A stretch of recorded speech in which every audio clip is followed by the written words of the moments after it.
২৮ মের মধ্যে শ্রমিকদের পাওনা পরিশোধ না করলে মালিকদের বিরুদ্ধে ব্যবস্থা নেওয়া হবে বলে হুঁশিয়ারি দিয়েছেন শ্রম ও কর্মসংস্থান এবং নৌ পরিবহন মন্ত্রণালয়ের উপদেষ্টা অবসরপ্রাপ্ত brigadier general M Sakhawat Hossain. সচিবালয়ে এক বৈঠকে তিনি এই কথা বলেন। শ্রম উপদেষ্টা বলেন, হয় পাওনা শোধ করতে হবে, না হলে জেলে যেতে হবে। আরও জানাচ্ছেন ইয়াসিন রানা।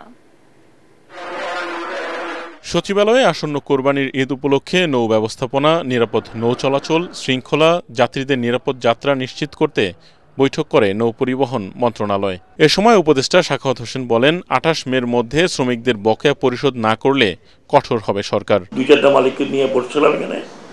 এখন সিদ্ধান্ত হয়েছে যে ওনারা ওনাদের ঘর বাড়ি বিক্রি করে আমাকে ২৮ তারিখের মধ্যে শ্রমিকদের টাকা পয়সা করবেন, আর যদি না করেন তাদের জন্য আমার হুলিয়া জারি হতে পারে, ওয়ারেন্ট জারি আছে, they will be arrested. Walton আবারও মিলিয়নিয়ার অফারে ওয়ালটন ফ্রিজ কিনে আপনিও হয়ে যেতে পারেন মিলিয়নিয়ার। শ্রমিকদের বেতন না দেয়ায় ৫ জন মালিকের বিরুদ্ধে শ্রম আদালতে মামলা হয়েছে জানিয়ে তিনি বলেন, বেতন না দিলে কোনো মালিককে ছাড় দেওয়া হবে না। মালিকদের আমি অনুরোধ করছি, যেভাবে পারেন আপনারা হয় টাকা পয়সা শোধ করেন, অথবা আপনাদেরকে জেলে যেতে হবে। এবং আমি এটা ধমকি দিচ্ছি না, ওয়ারেন্ট জারি আছে, আমরা ওয়ারেন্টটা এক্সিকিউট করছি না। আর বিদেশে যাওয়ার কথা কালকে আবার বলেছি, not a single person would leave. কয়েকজনকে আমি বলেছি আপনারা ঢাকা শহর থাকতে পারবেন না, ফর টু টক অফ।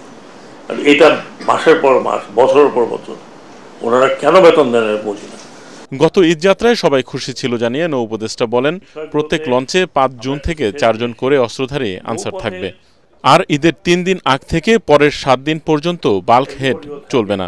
এছাড়া রাতে স্পিড বোট চলাচল বন্ধ থাকবে বলেও জানান উপদেষ্টা সাখাওয়াত হোসেন।